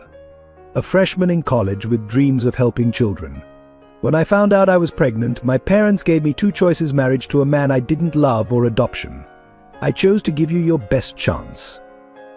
Her eyes met his, searching for understanding or anger, finding instead a complex mix of emotions. The evidence was irrefutable. Medical records matched, DNA tests Sarah had quietly run confirmed it, and old photographs showed a young woman with Nathaniel's eyes and determined expression. Victoria Parker had discovered this truth years ago and used it to fuel her obsession, living vicariously through a connection that was never hers. "I tracked your life from afar," Sarah continued, pulling out newspaper clippings she had saved. "Your graduation, your company's success, your marriage. When I became a child services investigator, it was my way of protecting other children like I couldn't protect you. Then this case came across my desk." Nathaniel stood and walked to the window, processing the revelation. The woman who had fought to protect his daughters, who had helped expose Victoria Parker's crimes, was the same woman who had given him life and made the painful choice to give him a chance at a better future. "The day you took in Emily and Grace," Sarah said softly, "I saw you become the kind of parent I had hoped you'd find when I let you go. You didn't just give them a home, you gave them the love and protection I wanted for you." The silence between them held years of unasked questions and unspoken words. Finally, Nathaniel turned back to her. "All these years fighting Victoria Parker's hatred, I never knew I had a mother who loved me enough to put my needs first." Sarah's composure broke. "When I saw how you fought for those girls, I realized I had to tell you the truth. Not to claim any right to your life, but to let you know that you were always wanted, always loved. Your strength in protecting them, that's the future I prayed for when I held you that last time." The conversation lasted through the night. They shared stories, filled in gaps, and began building a bridge across 25 years of separation. Sarah brought out more photos herself at 19, holding a newborn Nathaniel, her tears staining the hospital blanket. "I memorized every detail of your face," she admitted. "I've carried you in my heart every day since." Margaret found them at dawn, still talking. She took one look at the scattered documents and photos and quietly brought fresh coffee. Her presence completed a circle: the woman who had raised Nathaniel with love standing witness as he reconnected with the woman who had loved him enough to let him go. The twins should know, Nathaniel decided as morning light filled the study. They of all people understand that family is more than blood or legal documents. It's about choices made from love. Sarah nodded, tears falling freely now. "I'd like to know my granddaughters, if you'll allow it." Later that morning, in the hospital room where Grace and Emily were recovering, Nathaniel shared the truth. The twins listened intently, their hands clasped together as always. When he finished, it was Emily who spoke first. "So we all found each other because we needed healing." Grace smiled at Sarah, who stood nervously by the door. "Does this mean we have two grandmothers now?" Margaret, and the simple question broke the tension, drawing laughs and tears from everyone. Sarah crossed to the beds, taking each girl's free hand in hers. "If you'll have me," she said softly. The family circle had expanded in unexpected ways. Victoria Parker's hatred had intended to destroy them all, but instead had led them to this moment of healing and connection. As morning sunlight streamed through the hospital windows, 4 generations of chosen family Margaret, Sarah, Nathaniel, and the twins shared their first moment together, bound not by biology or legal documents, but by the conscious choice to love and protect each other. The first signs of rejection appeared 3 days after the seemingly successful transplant surgery. Emily's fever spiked suddenly in the middle of the night, her body fighting against the very gift her sister had given to save her. Grace, still recovering in the adjacent hospital room, sensed something was wrong before the alarms even started blaring. "Her numbers are dropping," Dr. Chen announced grimly, studying the latest test results. "The immune response is more aggressive than we anticipated." The medical team rushed to adjust medications, but Emily's condition continued to worsen. Her skin took on a yellowish tint, and her breathing became increasingly labored. Grace insisted on being wheeled to her sister's room, ignoring her own post-surgery pain. "You have to fight, Em," she whispered, clutching Emily's burning hand. "My kidney's in there. You can't reject it. It's already part of you, just like I've always been." Emily stirred restlessly, too weak to respond, but somehow still holding on to her sister's voice. Nathaniel watched helplessly as his younger daughter slipped away from them hour by hour. The business titan who could solve any problem with money or influence found himself powerless against his daughter's failing body. Sarah and Margaret took turns sitting with him, their newly formed family united in fear and hope. Dr. Chen proposed a radical solution and experimental treatment that might help Emily's body accept the kidney, but carried its own severe risks. The medication could save her, she explained, but it might also cause permanent damage to her other organs. "We need to decide quickly." Grace immediately spoke up from her wheelchair. "Do it."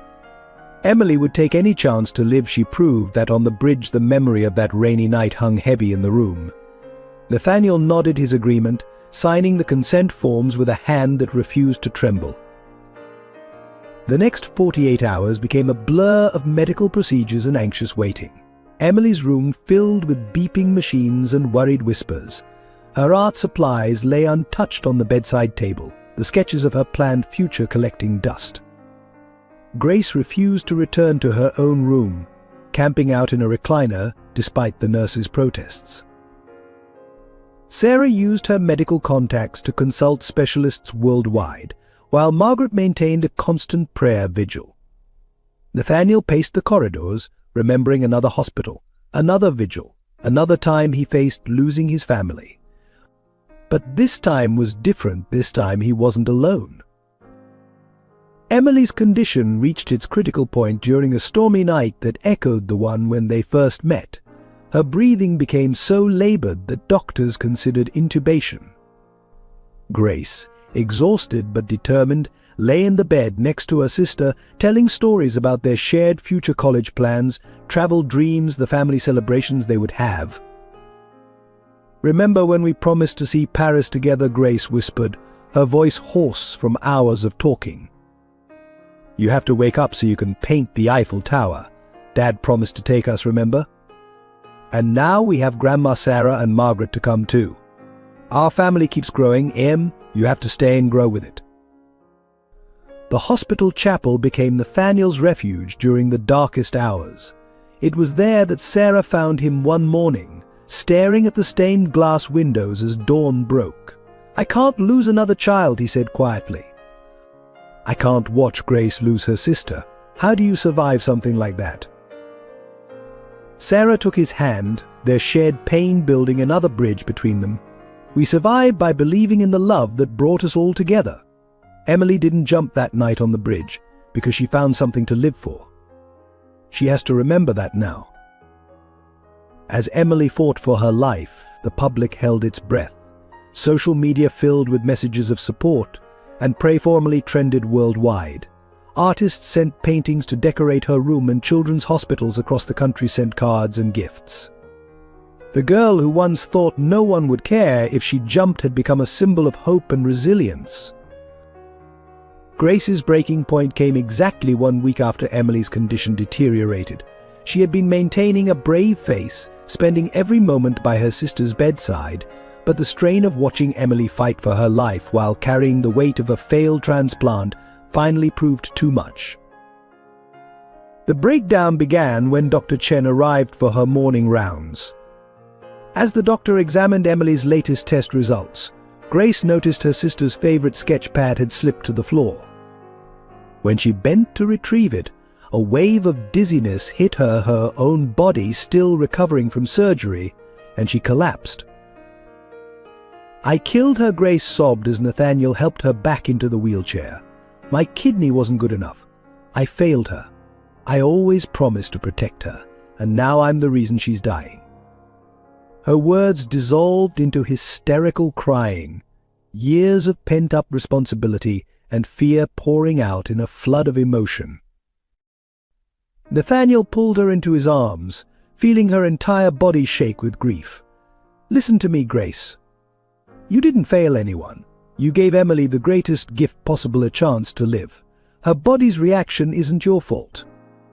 But Grace was beyond comfort, her usual rationality shattered by exhaustion and guilt.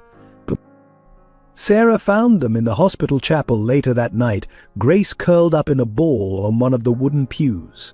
"I was supposed to be the strong one," she whispered as her newfound grandmother sat beside her. "Ever since we were little, I've been the one who fixed everything. Why can't I fix this?" The facade of the perfect older sister, the brilliant student, the unfailing protector, it all crumbled in that quiet chapel. Grace finally allowed herself to be 16, scared and overwhelmed. What if she dies thinking I didn't try hard enough? What if my kidney kills her? How do I live with that? Margaret brought Grace's favorite comfort foods, but they sat untouched. The girl who had meticulously researched medical journals and challenged doctors now sat silent in her sister's room, lost in a spiral of self-blame. Her own surgical incision became infected from neglecting her recovery, but she refused to leave Emily's side for treatment. "I promised her on the bridge," Grace told Nathaniel during one of her more lucid moments. "I said we'd stay together forever. If she dies because my kidney wasn't compatible, I'm breaking that promise. Just like our parents broke their promises. Just like everyone else who abandoned us." The hospital psychologist recommended separating the sisters temporarily, concerned about Grace's deteriorating mental state. Nathaniel refused. They'd been each other's lifeline since birth, he argued. Forcing them apart now would do more harm than good. Instead, he set up a rotation. Sarah took the day shift, reading medical updates and managing Emily's care while trying to engage Grace in conversation.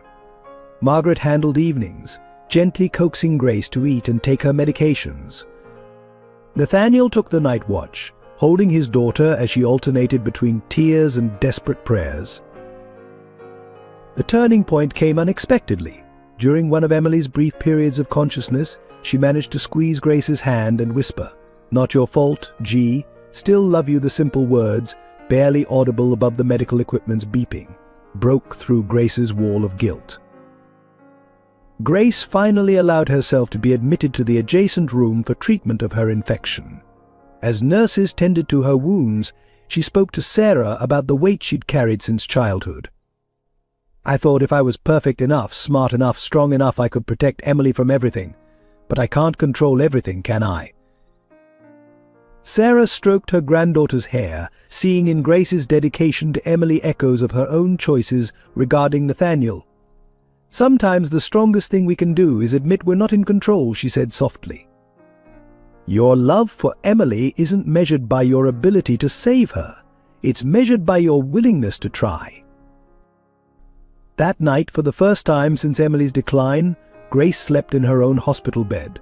Nathaniel sat between his daughter's rooms, watching both their monitors, realizing that healing would have to happen for both sisters, not just in body, but in heart and mind as well. The moment Nathaniel had been dreading arrived on a quiet Tuesday morning. Dr. Chen requested a private meeting in her office, her expression grave as she laid out Emily's latest test results. The experimental treatment wasn't working as hoped, and Emily's body was still rejecting Grace's kidney while her leukemia continued to advance. "We have two options," Dr. Chen explained, her voice gentle but direct. "We can continue the current treatment, hoping for a miracle but risking both the kidney and Emily's remaining time. Or," she paused, "we can remove Grace's kidney, putting Emily back on dialysis, and try an aggressive new chemotherapy protocol that might give her a fighting chance against the leukemia." The choice was impossible. Keep Grace's kidney in place, honoring her sacrifice but potentially hastening Emily's death, or remove it, effectively negating everything Grace had endured while pursuing a different path that offered no guarantees.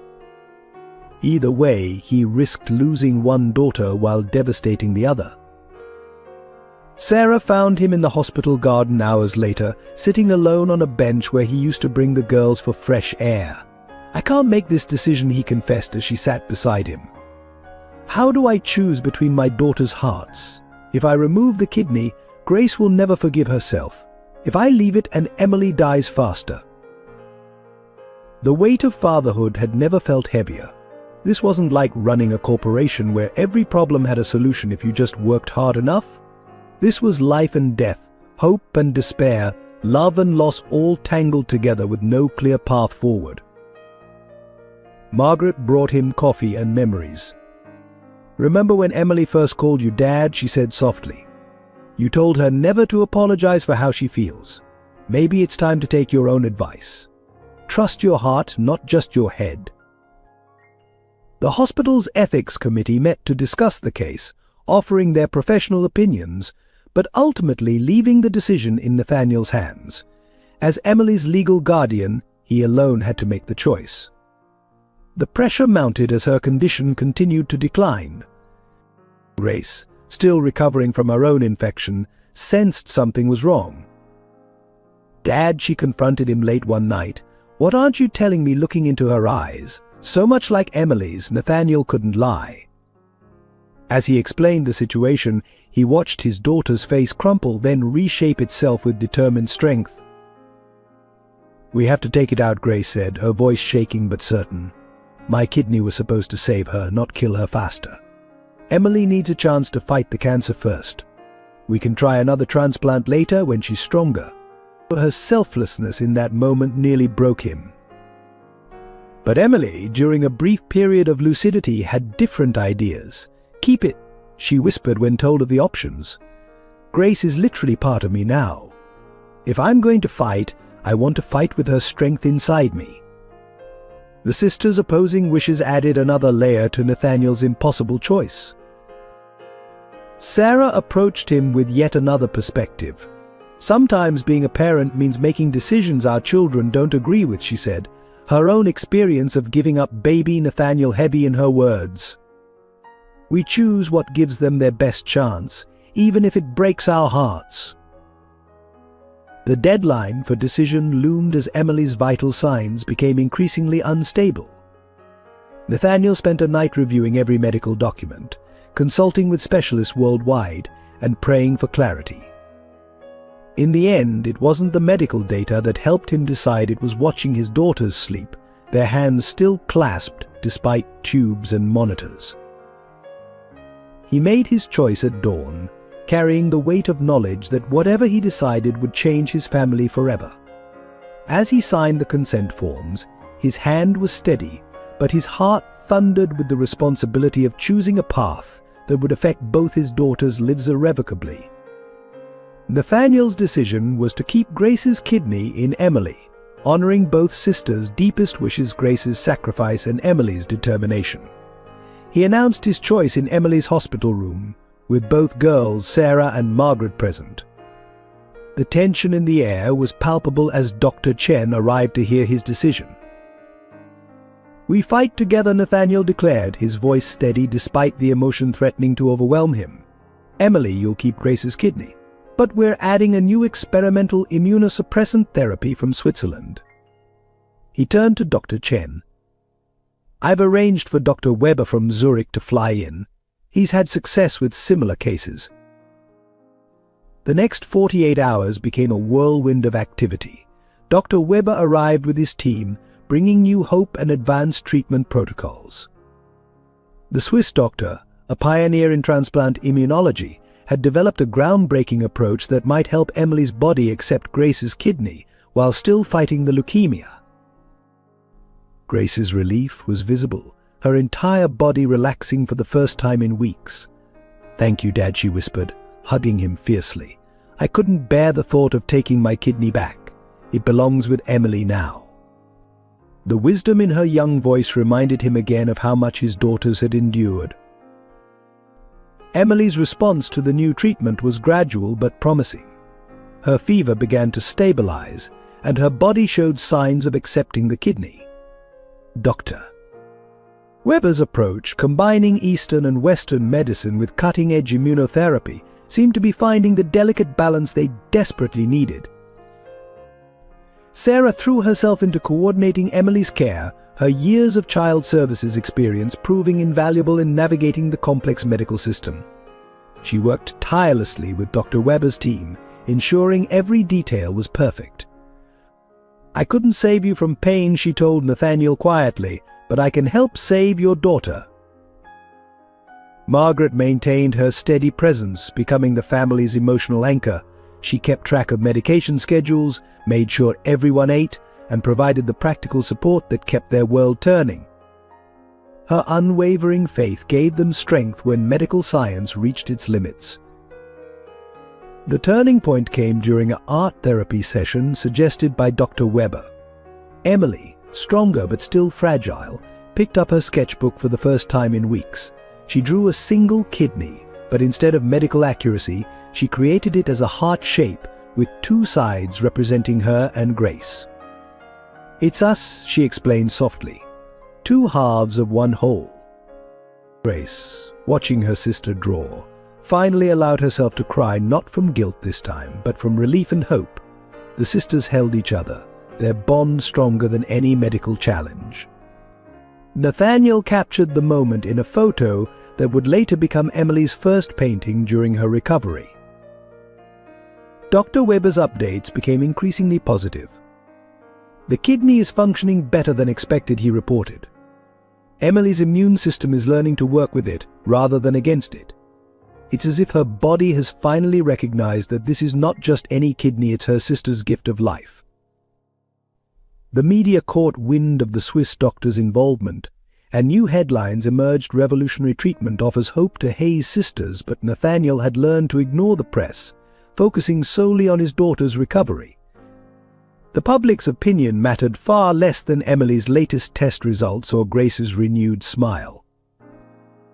Late one night, as Nathaniel sat between his daughter's rooms, Sarah joined him in his vigil. "You made the right choice," she said softly. "Not the safe choice or the logical choice, but the one that honored their love for each other. That's what real parenting is, trusting the bonds that hold us together." Emily's artistic progress became a measure of her physical improvement. Each day her drawings grew stronger, more detailed, more hopeful. She created a series of sketches titled The Journey, documenting her and Grace's story from the bridge to the hospital. The final piece showed their entire family, Nathaniel, Grace, Sarah, Margaret and herself, standing together, whole and healing. Victoria Parker was found in a small monastery in upstate New York, where she had fled after her plot unraveled. The FBI agents who arrived to arrest her found not the defiant director of Hope's Haven, but a broken woman clutching newspaper clippings about Emily's illness and Grace's sacrifice. Her confession came not in a police interrogation room, but in Emily's hospital room, where she had begged to be allowed one visit before facing justice. Under heavy security and against his better judgment, Nathaniel permitted the meeting, wanting closure for his daughters. "I thought hurting you would heal something in me," Mrs. Parker said, her voice barely above a whisper as she faced the family she had tried to destroy. "But watching these girls, seeing their love for each other, their strength." She stopped, tears falling freely. "It showed me everything I never was, everything I could have been." The truth poured out in a torrent of guilt and regret. She revealed how she had discovered Sarah's identity as Nathaniel's real mother and stolen it, creating an elaborate fantasy of maternal rights. Her obsession with punishing Nathaniel had consumed her, twisting her pain into a weapon that nearly cost Emily her life. Grace listened silently, her hand protectively clasped with Emily's. When Mrs. Parker finished, it was Grace who spoke first. "You tried to separate us because you couldn't bear seeing the bond you never had. But love isn't about possession, it's about letting go when you need to and holding on when it matters." Emily, still weak but clear-eyed, added softly, "We forgive you, Mrs. Parker. Not because you deserve it, but because holding on to hate would make us like you were. We choose to be better." Her simple words carried more weight than any punishment the justice system could devise. Mrs. Parker broke down completely, falling to her knees beside Emily's bed. "I poisoned your food," she confessed through sobs. "I chose you both because you reminded me of the child I never had the courage to love. I wanted to prove that all love fails, that all families break. But you proved me wrong in the most beautiful way." The information about the poisoning provided crucial medical insight. Dr. Weber immediately adjusted Emily's treatment protocol based on the specific toxins Mrs. Parker had used.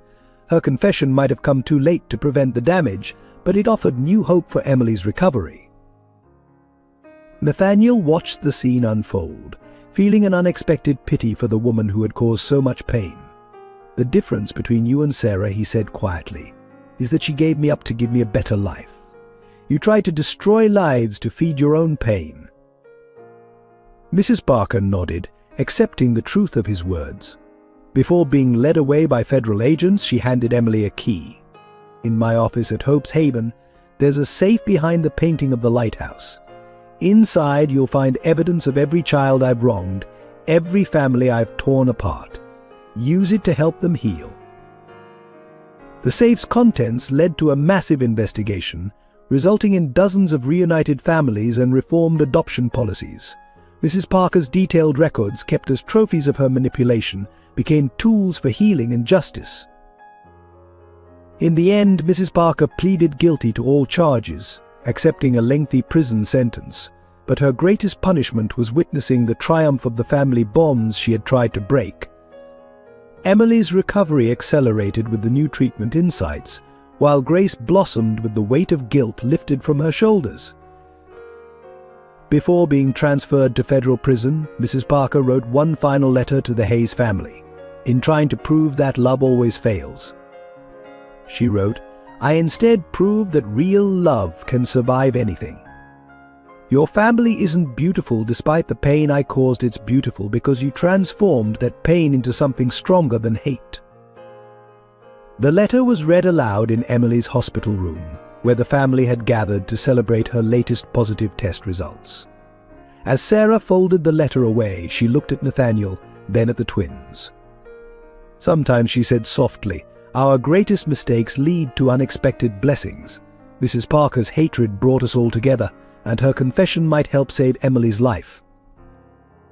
Among the documents in Mrs. Parker's safe was a thick folder labeled Matthews, containing the full truth about Emily and Grace's parents. Carter brought the file to Nathaniel first, allowing him to decide whether the girls were strong enough to handle the revelations it contained. The story that emerged was far different from what the twins had been told. Their mother, Rebecca Matthews, hadn't died in childbirth as they believed. She had been a talented artist who suffered from severe postpartum depression. Their father, Robert Matthews, had created the story of her death to shield the girls from a more painful truth. Their mother had attempted suicide shortly after their birth and spent years in psychiatric care. The file contained letters Rebecca had written to her daughters but never sent, each one expressing her love and regret. She had painted portraits of the twins as babies, documented their first months, and fought her personal demons while trying to be the mother they deserved. Her artwork, preserved in the file, showed the same talented hand that Emily had inherited. Robert's descent into alcoholism came not from grief over losing his wife, but from guilt over separating her from their daughters. Mrs. Parker's records revealed that she had manipulated Robert's vulnerability, convincing him that selling his parental rights would give the girls a better life, while providing money for Rebecca's treatment. "Your parents need to know this," Nathaniel told Sarah and Margaret after reading the file. But the timing has to be right. Emily's recovery comes first. They agreed to wait, but fate had other plans. During one of Emily's art therapy sessions, she created a painting that bore a striking resemblance to one of Rebecca's works. When Grace saw the similarity, she began asking questions. The twins had always been too perceptive to shield from the truth for long. Nathaniel gathered them in Emily's hospital room, now bright with her recovery artwork, and shared their parents' story. "Your mother never stopped loving you," he said gently, showing them Rebecca's letters and artwork. "She fought her illness every day, trying to get well enough to find you." Emily traced her mother's signature on one of the paintings, recognizing elements of her own artistic style. Grace, ever practical, asked the question they were both thinking. "Are they still alive?" Nathaniel nodded. "Your mother completed her treatment 5 years ago. She's been searching for you ever since. Your father." He paused. "Entered rehab after selling his rights. He's been sober for 3 years." But the revelation that both their parents were alive and had fought their own battles for redemption hit the twins hard. Emily's monitors showed her elevated heart rate as she processed the news. Grace moved to her sister's bed, their hands finding each other automatically. "Would you like to meet them?" Nathaniel asked carefully. "They don't know we found the truth, but I can arrange it if you want. Only when you're both ready." The sisters exchanged a long look, years of shared pain and understanding passing between them. "They're our birth parents," Grace said slowly, "but you're our dad." "This doesn't change that." Emily nodded in agreement. "We want to meet them, but not yet. First, I need to get stronger." And she squeezed Grace's hand. "We need time to be the family we become." The file contained one final surprise: a recent photo of Rebecca and Robert, now divorced but both sober and healing, at an art gallery showing Rebecca's work. Her paintings told stories of loss, mental illness, and redemption. Robert had become a counselor for other parents struggling with addiction. "They found their way back to themselves," Sarah observed, studying the photo. "Just like I did. Sometimes the longest journey is the one that leads us home." Margaret wiped away tears as she looked at her expanded family: birth parents, adopted parents, grandmothers and sisters, all connected by love that transcended biology and pain. Nathaniel watched his daughters absorb their history, seeing them process this new layer of their identity. The truth hadn't broken them, it had given them context for their strength. Their parents' struggles with mental illness and addiction weren't a legacy of shame, but a testimony to the healing power of love and determination. Spring arrived with the kind of renewal that seemed almost too perfect to be real. Emily's recovery, once deemed nearly impossible, progressed with miraculous speed under Dr. Weber's innovative treatment protocol. The combination of Grace's kidney, the new immunotherapy, and the knowledge of the specific toxins Mrs. Parker had used allowed the medical team to create a perfectly tailored treatment plan. 6 weeks after Nathaniel's decision to keep Grace's kidney, Emily took her first steps in the hospital garden. Grace supported her sister on one side, Nathaniel on the other, while Sarah and Margaret watched with tears of joy. The moment was captured in a photograph that would later hang prominently in the Hayes home, marking the beginning of their new chapter. The decision to reunite with Rebecca and Robert Matthews came naturally as Emily grew stronger. The meeting was arranged in the hospital's family room, decorated with Emily's recovery artwork. When Rebecca walked in, everyone was struck by how much Emily resembled her mother: the same artistic hands, the same sensitive eyes. Robert followed, sober and humbled, carrying 2 small boxes containing mementos from the twins' early childhood. "My babies," Rebecca whispered, stopping a few feet from the girls, respecting their space. Emily moved first, drawn to the artist in her mother. Grace held back, protective as always, until she saw the genuine pain and love in her father's eyes. The reunion wasn't perfect. There were tears, difficult questions, and moments of awkward silence, but it was honest. Rebecca shared her journey through mental illness, showing the twins her art journals that documented her fight to reclaim her life. Robert spoke of his battles with addiction and his work helping other parents in recovery. The twins listened, not ready to forgive completely but willing to understand. Nathaniel watched the interaction with a complex mix of emotions. Sarah squeezed his hand, understanding his fear of losing his daughters to their birth parents. But Grace put those fears to rest when she introduced him. "This is our dad," she said firmly. "He chose us when no one else would," Emily added softly. "He saved us in every way possible." The expanded family dynamic evolved naturally.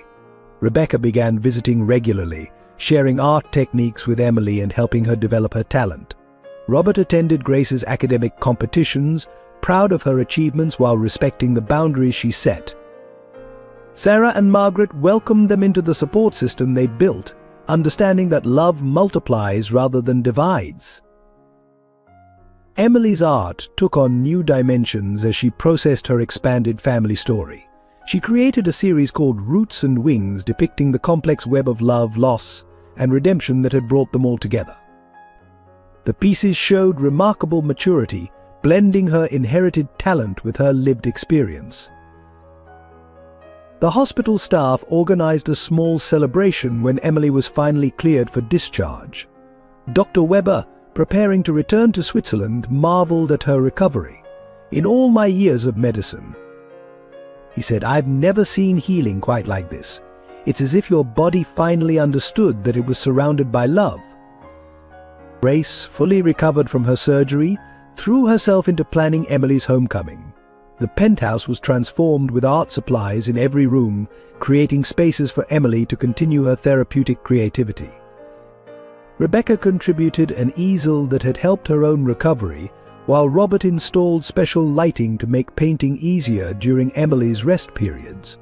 But on the morning Emily finally came home, she found her hospital room artwork professionally framed and hung throughout the penthouse. Each piece told part of their story: the bridge where it began, the hospital room where they became a true family, the garden where she took her first recovery steps. But the centerpiece was a new painting, one Emily had created specially for the occasion, a family portrait showing all of them together: Nathaniel, Grace, Sarah, Margaret, Rebecca, and Robert, with Emily at the center, whole and healing. Word of Emily's recovery reached Mrs. Parker in federal prison, where she had begun serving her 15-year sentence. The news arrived in the form of a newspaper article about the Hayes family's art exhibition, featuring Emily's Roots and Wings series. The photo showed the young artist standing proudly between her sister and Nathaniel, radiating health and happiness. Mrs. Parker's transformation began quietly in her prison cell. She started by documenting every child who had passed through Hope's Haven, working with federal investigators to ensure each case was properly reviewed. But her meticulous records, once kept as trophies of control, became tools for healing as families were notified and support services were arranged. The prison counselor noticed the change first. The formerly proud director now spent hours in the prison library, studying child psychology and trauma recovery.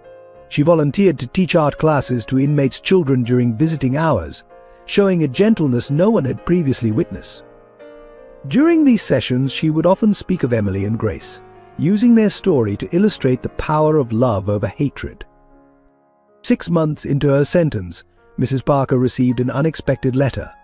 Inside was one of Emily's sketches, a portrait of Mrs. Parker herself, not as the monster she had been, but as the wounded soul Emily had come to understand. The accompanying note read, "We learned that healing is possible for everyone. Your pain doesn't have to define you."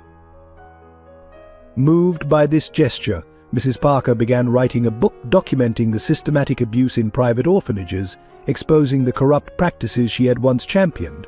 All proceeds were directed to a fund for survivors of institutional abuse managed by the Hayes Foundation.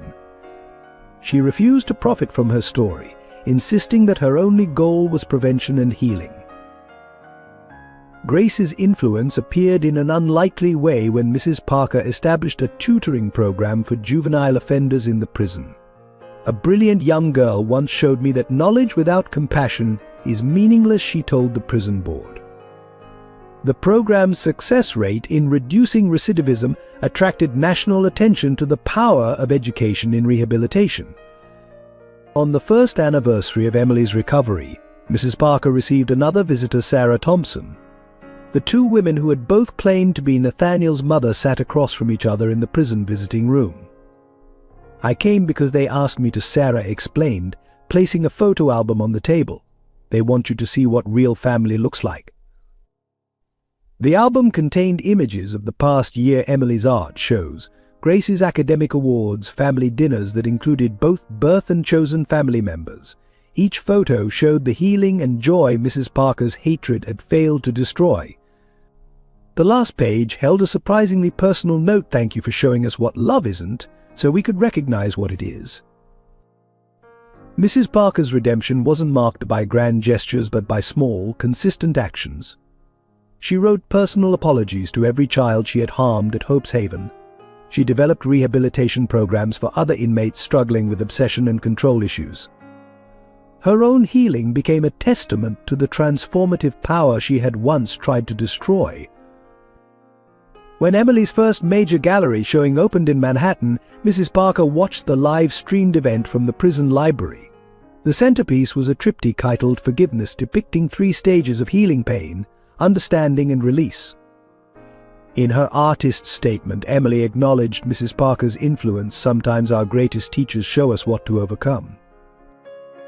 The final gesture of forgiveness came in an official letter from the Hayes family supporting Mrs. Parker's petition for early release to a rehabilitation facility, where she could continue her work with troubled youth. The letter, signed by both Emily and Grace, stated simply, "Some chains are made of iron, others of hatred. We choose to break both." The auditorium at Yale School of Art buzzed with excitement on graduation day. Emily Matthews Hayes sat among her fellow graduates, her artist's hands fidgeting with her graduation robe. In the audience, her extraordinary family filled 2 full rows, a testament to how love can expand beyond all boundaries. Nathaniel sat between Grace, now a second-year medical student at Harvard, and Sarah, who had retired from child services to help run the Hayes Foundation. Margaret beamed proudly from her seat, while Rebecca and Robert watched their daughter with quiet joy.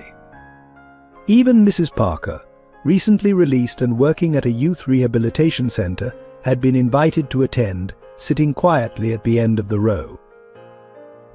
Emily's graduation piece, displayed prominently in the university gallery, told their story in stunning detail. Titled The Bridge, it was a massive installation that transformed based on the viewer's perspective.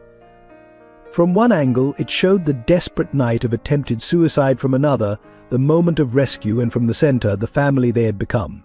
Art critics called it a masterpiece of emotional storytelling, but to the Hayes family, it was simply their truth rendered in paint and light.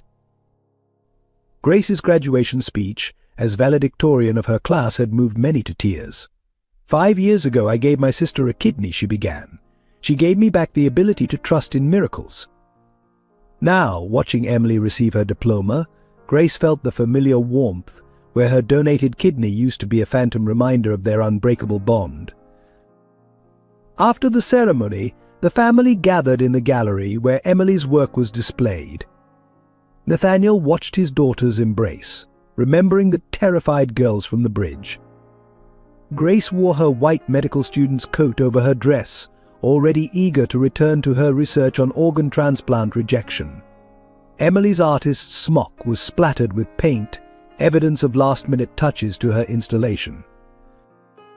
Sarah organized a family photo in front of the bridge, a recreation of the photograph taken the day Emily came home from the hospital, but with 5 years of healing visible in every smile. Mrs. Parker asked to take the picture, her way of completing the circle of redemption. Later, at the celebration dinner, Emily announced her plans to open an art therapy center for traumatized children, while Grace shared news of her groundbreaking research into immunotherapy. Nathaniel, listening to his daughter's dreams, felt overwhelming gratitude for the family that had grown from tragedy. The evening ended with a surprise. Emily unveiled a small painting she'd created for Nathaniel. It showed the moment he first reached out to her on Brooklyn Bridge, but this version glowed with the knowledge of everything that would follow.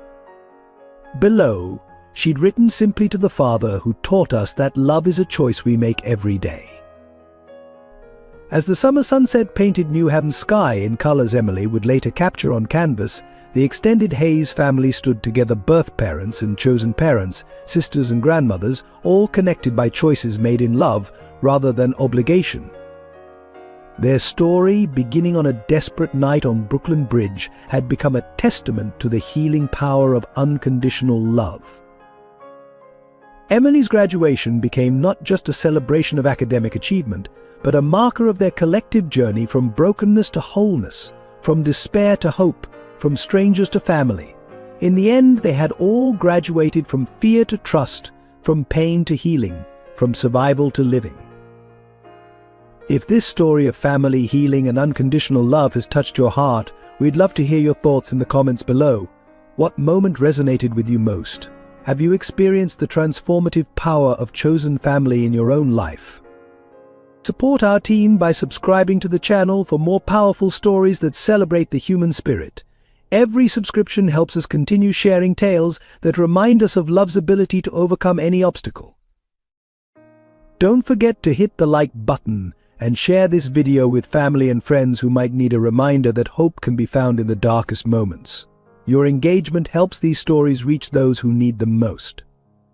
Together, let's build a community that believes in the power of second chances and the strength of unconditional love.